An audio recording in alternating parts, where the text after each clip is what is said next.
ব্রেকফাস্টে এরকম ঝুরঝুরে চিড়ের পোলাও হলে আর কি লাগে। চিড়ের পোলাও করতে গিয়ে প্রায়শই চিড়েগুলো দলা দলা হয়ে যায়। তো আজকে আমি আপনাদের বলবো কিভাবে এরকম ঝুরঝুরে চিড়ের পোলাও বানাবেন। তো প্রথমে আমি পেঁয়াজ কুচি করে নিচ্ছি, একটা গোটা পেঁয়াজ কুচি করে নিতে হবে। তার সাথে দিতে হবে কারি পাতা। কারি পাতা কিন্তু এর টেস্ট পুরোপুরি বদলে দেয়। তার মধ্যে যা যা সবজি দিতে চান, আমার কাছে গাজর আর আলু ছিল, আমি সেগুলোই কুচিয়ে নিয়েছি। চিড়েটাকে একবার কি দুইবারে ভালো করে ধুয়ে নেবেন, বেশি ধুলেই চিড়ে দলা হয়ে যাবে। চিড়েগুলো একটা পাত্রে রেখে জলটা ঝরিয়ে নেবেন।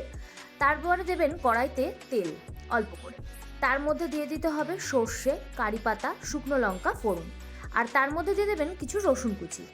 তারপরে তার মধ্যে দিয়ে দেবেন সবজিগুলো হালকা ভাজা হয়ে আসলে দিয়ে দেবেন ওর মধ্যে টমেটোটা কষা কষা হয়ে আসলে তার মধ্যে দিয়ে দিতে হবে জল ঝরিয়ে রাখা চিড়েগুলো দিয়ে ভালো করে নাড়িয়ে তার মধ্যে কাঁচা লঙ্কা দিয়ে দিন। একটু ভালো করে নাড়িয়ে তার মধ্যে দিতে পারেন কাজু কিশমিশ, একটু গরম মশলা ছিটিয়ে দিন, ব্যাস চিড়ের পোলাও রেডি।